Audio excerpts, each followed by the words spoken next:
I don't have very many problems right now, but something doesn't feel quite right.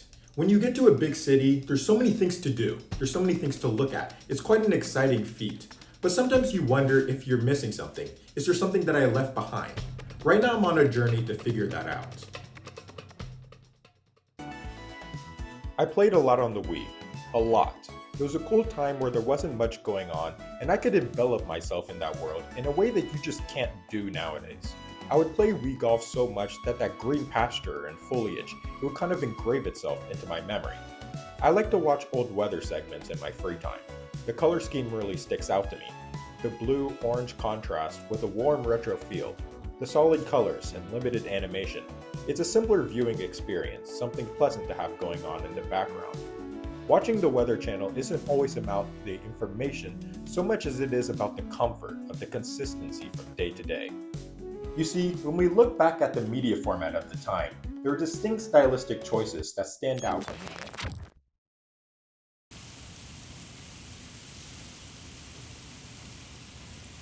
What do you remember?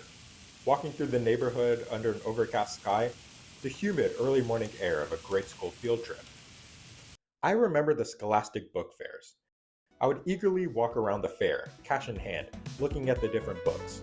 The joy of bouncing from booth to booth, staring at the covers, and knowing that I could buy any one of the books with my money. The whole shopping experience was so mystical. It's that fresh feeling of autonomy, having the ability to pick anything from an assortment of choices. I think part of the reason why there might not be as much of a thrill now is that there's so much more to choose from, so many things competing for our attention. In a way, it's a good thing. It's awesome to have so many options for electronics, TV shows, movies, and games at our fingertips. But so many choices can be tiring. Sometimes you opt for nothing instead. Another choice I didn't have to make back then was what to eat. I ate a lot of the cafeteria food back then. The square pizzas, the ones that they give with the milk cartons and the orange. And, looking at it now, you might say, oh, it's not for me. But maybe I'm wrong, it was pretty fire back then. And we would have those dry fish sticks and the pigs in a blanket.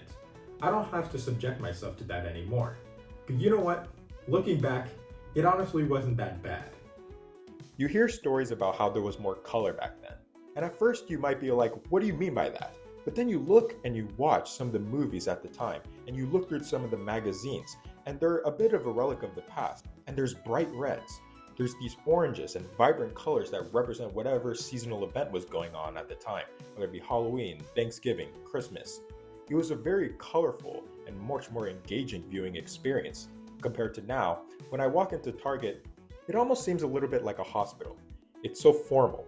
It's so well structured in many ways. It's very pleasant, and you might even say a calming experience at the time, depending on the traffic.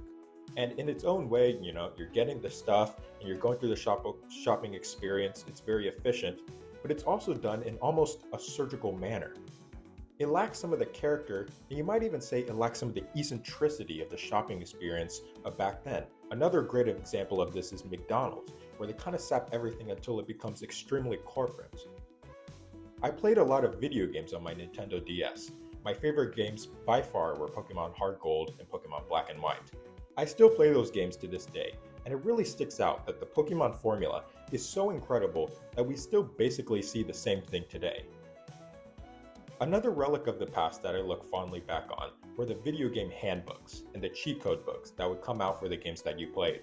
I remembered that when I was playing Pokemon, I would look through the Pokédex to plan out how I wanted to build my team, what routes they were on, and I would look up the special button sequences for other games like Super Mario Bros. DS, where you can unlock Luigi.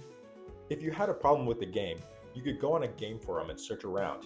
Easter eggs were such a big thing, I remember, where you do something special and you unlock a special piece of content or an object, and it would be so fun to discuss the little rumors surrounding the nuggets and what they would put in the games. When I look at the old Windows desktop, or I gaze at the vibrant, bubble aesthetic of the iPhone apps and the technology at the time, I always sit back and admire the snapshot of how the world viewed progress and technological advancement. Those saturated beams of color, they come off as outdated when we look at them now, today. But who knew that the major stylistic change that we would see from major tech companies would be towards minimalism? where one major conglomerate after another, they sap the color and the personality out of the logo until it just becomes like generic text. In engineering, there's a concept called abstraction, and it's a very important concept when you're designing a quality product or quality service. And the whole gist of it is that you want the customer or the viewer to be able to access the functionality of the product or the service in as simple a means as possible without having to understand the nuts and bolts of what's going on underneath. And it's really important because people only have a certain amount of attention. And when you expose them to too much of what's going on, you can fatigue them. And oftentimes, they simply just want to get whatever they want to get out of the service without having to bother with any of the configuration or having to worry about the processes that go underneath. And increasingly, when we look at some of the tech applications nowadays, whether it be the software or the hardware, when we look at, an iPhone or we look at a game or a TV show, we see they do an increasingly great job of how they design their product or service so that you can understand and you can enjoy it without having to understand how it was made.